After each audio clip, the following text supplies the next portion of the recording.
Why did I take time out of my busy schedule to testify to the West Virginia legislature? And why do I think it's important that physicians across the country pay more attention to what's going on in their state houses? Hi, I'm Dr. Bryce. I'm an OBGYN resident and mom of five in West Virginia, and I spent Tuesday afternoon testifying to our West Virginia Senate Health Committee. This year, there is a bill in the Senate Health Committee, like there is every year, kind of further codifying and solidifying or reinforcing our abortion ban here in West Virginia. As a part of that bill, there was a clause that said that all physicians, regardless of specialty, would need to complete 2 hours of CME or continuing medical education every 2 years in order to maintain their license. They had a year within their first year of being licensed in West Virginia to get their initial one, and then every 2 years after that, they would need this continuing medical education or CME. While I testified that abortion is safe and effective, that it's going to harm women, that it's going to harm the ability of West Virginia to recruit physicians, it's really going to harm the ability to get young people, people of childbearing age, to come to West Virginia, because abortion is healthcare, and there are times where, whether we like it or not, that you may want or need an abortion.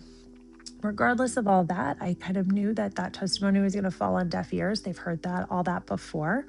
What I was able to do was point out that requiring physicians who have nothing to do with this care, and even the majority of OBGYNs have nothing to do with abortion care.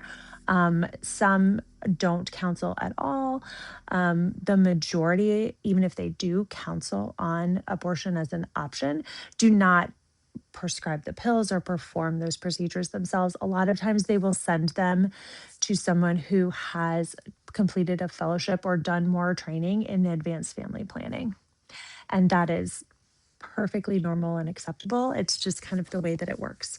And I forget what the statistic is, but it's a pretty low percentage of even OBGYNs who provide this care. So I was able to provide that testimony. I basically bet them, I was like, we are so overworked and so burdened. Please don't give us one more thing to do. And they heard me. Senator Takubo introduced an amendment within the Health Committee and was able to remove that provision of the bill. And that is just one example, one small example of why it is important to pay attention to what is in your legislature. Because whether you agree with the bill or not, there's always some small change that might be able to be made that might make your life better. And if you didn't know that that provision was in the bill, if you weren't paying any attention to what was going on in your state house, you might not know that. And then every 2 years, you might be stuck doing an extra hour, 2 hours of CME, which is not only 2 hours out of your life, which is